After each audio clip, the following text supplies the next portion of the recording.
When I was 9 years old, I had my first paranormal experience, a moment that set me on a lifelong quest for answers. Allow me to share that story with you. Prepare yourself for some chills, and make sure you're in a dimly lit room.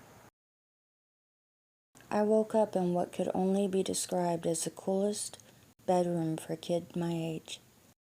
I had picked it out with my Aunt Shirley's help, ensuring I would have my own space whenever I visited for the weekend. But this weekend was different. My mother was with me, and we had spent the day moving my aunt's furniture and belongings into her new home. The room was charming and small, perfectly outfitted with a daybed, a dresser, and a nightstand. Everything a child could want, as if designed for a Barbie doll with an exclusive RV camper. As I lay in bed, my gaze drifted from the ceiling to the most striking feature of the room, a window that stretched across an entire wall. It was pitch black outside, with no blinds or curtains to soften the darkness. My eyes slowly descended, drawn downwards as if compelled to look. To my shock, I spotted a young boy sitting in the window, clad in a baseball uniform.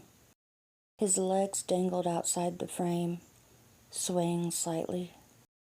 A thick fog rolled in, and although dawn was approaching, it had yet to break. Curiosity brought me from my bed toward the boy. Yet as I drew closer, I realized he remained completely still, motionless, breathless, devoid of awareness. The closer I got, the more certain I became that he was dead. What confirmed my fears? The sight of rotting flesh on the left side of his face, becoming clearer with every step I took. Yet fear hadn't gripped me just yet. I was still entranced by the mystery before me.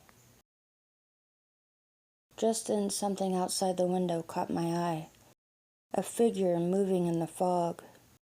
A man dressed in a black farmer's suit was waving in my direction. My 9-year-old mind swirled with questions I wasn't ready to confront. Who was this man? Was he waving at me? Could he see me? How could he see me?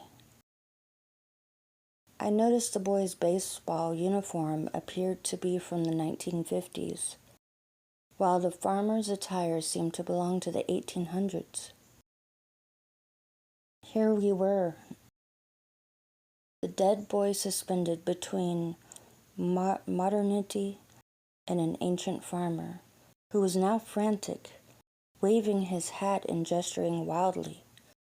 Tears of confusion filled my eyes as fear finally seeped in. Overwhelmed, I spun around and leapt onto my daybed, covering myself entirely. After what felt like only a few moments, I finally uncovered myself to look. Daylight flooded the room. The fog was gone, replaced by bright sunshine. It must have been around 9 a.m. The dead boy had vanished along with the frantic farmer. I never spoke of it to my family, nor did I share it with anyone until years later, after I got married. To this day, I regard that moment as a bridge between the past and the present, with the dead boy serving as a barrier. Little did I know, I had become a barrier myself, a medium between the living and the departed.